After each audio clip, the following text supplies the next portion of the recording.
I've worked in animation for years on shows, feature film, commercials for different project pipelines, countries, and like everybody along the way, I've made choices that led me to where I am today with my career, with my life, and while I don't regret those choices because they allow me, many things like being a one income family when my wife didn't have access to maternity leave, or spend a whole year with my newborn while doing just some commercial here and there, or not being stressed when I couldn't find work for 3, 4 months. Um, while I don't regret the choices, if I had to critique my career so far, to give advice to someone who starts maybe younger than me, because I started at 28 with my first job, um, there are 5 things I would tell that person. Number one is, start early. If that's something you can do. That was not the case for me. I started really late. And I think there was not much I could do about it. The knowledge you had on the internet when I started in 2011 um, is not comparable to what we have today.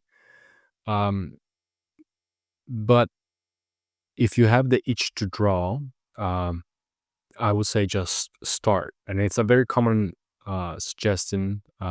It's one that I didn't follow at the time. But you should start even if it's messy, because you start to build your habit. Um, so that's definitely something I would change if I could go back. Because momentum um, matters more than mastery, especially at the beginning. But even later on, like even now, I realize like the ability of being in motion, being creative, like creating, keeps you creating more. When you stop, it's really hard to start over again.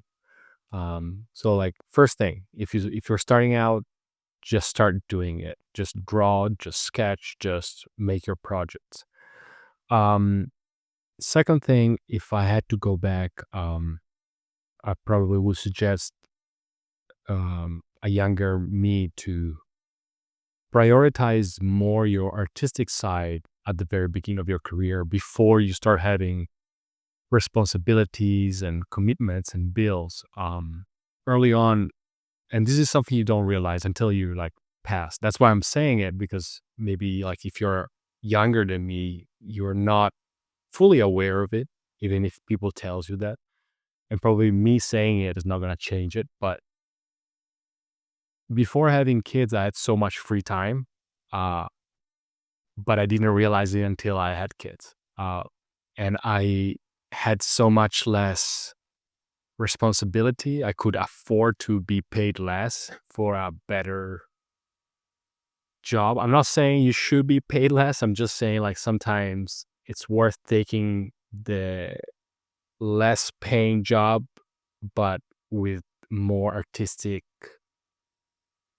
potential. And I've seen that, like I've seen people like taking very good projects that didn't pay as well, and that helped them build a career toward better projects that eventually also paid really well.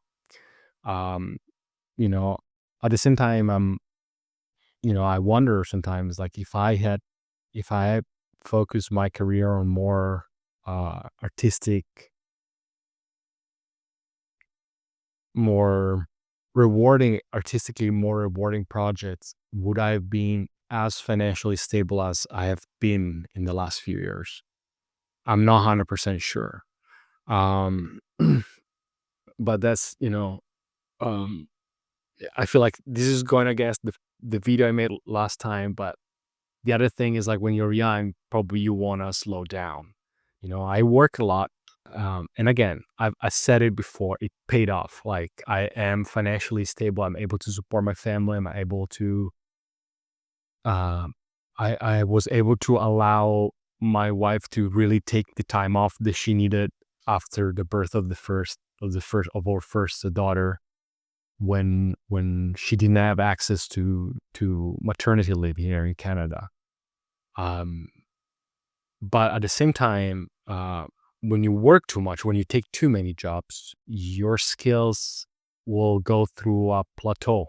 At least that's what I felt. I felt like my skills at some point like didn't I wasn't growing anymore. And that's because, like you are really busy working, but you're not artistically growing just because you are like on a constant output, but you're not receiving any artistic input, right? Um, so like while working a lot, having multiple gigs does pay off. As I said in the last video, it does allow you to be a successful freelancer. It does allow you to have economic, financial stability. There are some trade-offs, and I think especially when you're younger, you want to be careful and you want to work on having a balance where you alternate um, work periods that are financially rewarding to more growth focused periods, because I think in the long term it will benefit you. And it's something I am trying now to balance myself. I'm trying to take care of my artistic side more. Number four, it will be I will commit to personal project earlier, and I would try to be better at finishing them. I think this is like one of my biggest issues is, and I think it's a very common one. I hear a lot of people have personal projects and there's never an end in sight. You never finish those personal projects. But I've seen how those people who had personal projects and finished them, it did make a difference in their career, not just because it opened doors. Because like when you do a personal project, you finish a personal project, and it's out there for the world to see. You're telling the outside world what kind of story you are able to tell and what kind of story you want to tell, and that's a huge asset because when you put that out there, the right jobs for you finds you. That's what I've seen for different people that I know. Um, and and it's something that I would suggest if you're younger to really like use that free time to develop and finish those personal projects. Don't be too precious about them and finish them. And it's something I think is never too late to change. That's what I'm trying to really do lately, to finish one project. I have like many projects in my mind, but just focus on one and finish them. And my brain is constantly like going in different direction and wanting to focus on different things, new projects. Like there's the other project that I'm halfway through and I want to finish that too, but I'm like focus on just one, finish one.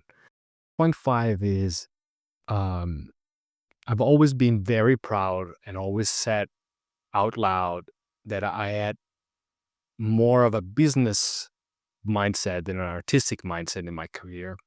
And I'm proud of it because I think it paid off. And I've seen like many people like more talented than me that didn't do as well financially because they weren't really focused on their business side, how to negotiate.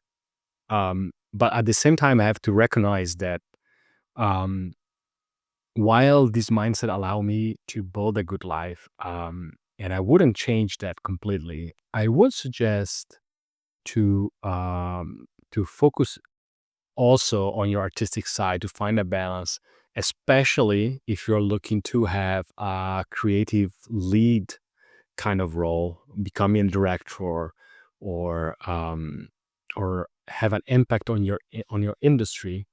You want to really give attention to your artistic side. You don't want to completely neglect the business side of things, but if you lean too much on the business side, on the money, the contracts, the better opportunities financially, you will end up uh, losing something. Your soul, your passion will dry up. And I'm talking from experience. And it's never too late to change that. That's why I'm actively trying to focus more on my artistic growth lately, and on personal projects. But yeah, like if I had to give a suggestion to someone younger than me, is like don't neglect the business side. You want to be business savvy in this field, but never let that take your attention completely away from the reason you started this job. Like most people that work in animation, whether they are animators or story artists or character designers, they don't start for money. None of us starts for money, because if we want money, we'll go do something else. And you want to keep nourishing that side, the artistic side of you, to avoid losing the passion and making this just a job that you hate, right? You want to keep feeling that passion, that fire, and the only way you can do that is to never neglect your artistic side. To sum it up, like every choice I made gave me something, and that's why I don't regret it, because I like the life I have, I like the career I have. But it's important to understand, especially if you are like starting out, that every choice you make has an impact on your career. And there is no one path, no one perfect path, but it's important to think about the path you want to take, what does matter most to you now, and what do you think might matter most to you in the future. And so like the choices you make should like direct you toward this ideal goal or career or life you want, even if you might never reach it. And wherever you are in your journey, I think it's important to keep learning, keep growing, keep creating, and always remembering that we are not just building our resume, we are building our life. So all these choices are part of the life we dream of. Leave your thoughts and comments down below. Like and subscribe. It's free, and that's it for today.